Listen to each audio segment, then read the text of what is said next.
mataas na bundok, di tumigil kahit mga paa ko mabugbog. Kung kailan nakatungtong sa tuktok, saka naman nagkaroon ng tuldok. Inakyat ko mataas na bundok, di tumigil kahit mga paa ko mabugbog. Kung kailan nakatungtong sa tuktok, saka naman nagkaroon ng tuldok.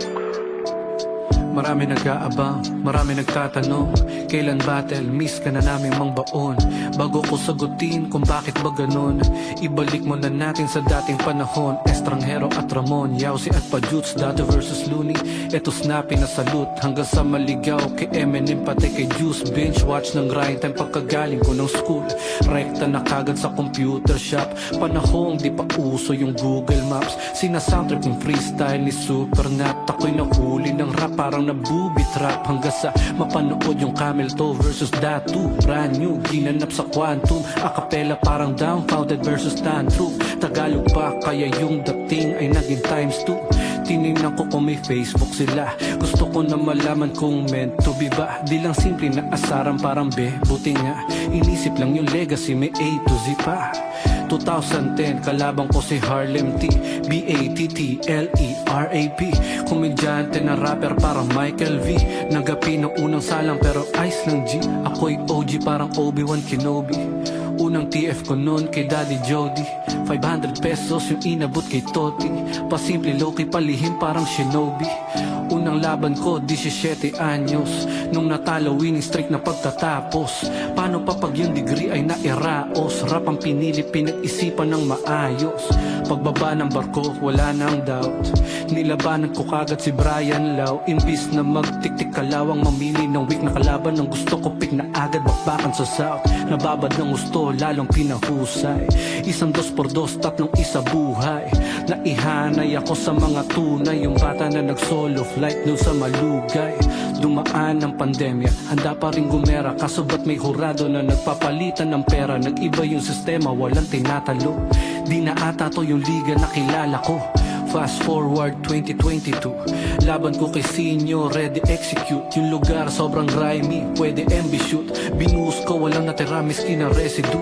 Dahil sa pustahan yung karir ang tinaya ko. Ayoko lang yung sining natin parang ginagago. Galit yung ibang tao, pero may resibo, merong video garapalan na hindi na tinatago. Yari ka pati yung presidente binangga mo. Alam kong pwedeng kahinatnan ng ginawa ko, buti kahit papano merong pinagbago. At di totoo na matagal ko na yung pinaplano. Kung meron kang problema dapat kinausap mo. Malapit na yung battle nung nadagdag yun sa sulat ko. Ipapaalam ko pa ba yung kay Enigma? Battle MC din siya, ulo pa ng liga. Yung pagkatalo raw kay Goryo ay dinadamdam. Di nakuha kampyonato na inaasam, liga ay sinasaktan. Tangin ang pustahan yan dahil sa utang na loob, hinahayaan lang. Yung pusta 1,000,000, alam kong talo na ako. Dagdag mo pa gawain nung mga hurado. Tensyonado, emotion, pressure, halo-halo. Kaya sa entablado, nagmukha akong barumbado. Lumipas ang 3 taon, siguro nawala na yung mga tampo ngayon. Flip top anniversary, nag-ayang pumunta doon para magpakumbaba at masabi ko yung rason. Walang driver si Loons kaya di nakasabay. Sumama ko kay Zaki, sa grabay sumakay. Kahit di imbitado, pumunta pa sa Y para personal mag-sorry at makipagkamay. Bumili ng sariling alak at ng mangunguya para di masabi na ang kapal naman ng mukha. nandun din lahat ng pasimple na nangungutya. Pero baliwala, good level yung tinutungga. Hinintay ko siya, baka lang na traffic, pati si Luns wala pa. Ba naman yan awit, tinawag na bantay. Si Enigma daw nagalit at ang sabi sa akin, pinapaalis ka ni Arik. ang sabi ko ganun ba, di na ako nagtanong pa. Sana lang hinarap niya ako, gusto kong mga musta. Kahit di nabigyan ng laban ay wala akong pake. Basta matapos yung gabi na maayos kami. Kaso eto na yung ending ni Tanga. Pero ang bait ni Kuya Dennis talaga. Ba't ka pa pumunta? Ekis ka na nga, Diyos nga napapatawad ay 80s ka pala. Tinanggap ko kahit na masakit, at least malinaw na din ako makakabalik. Na-miss ko yung yanig, pagod at stress lang kung maraming sabik.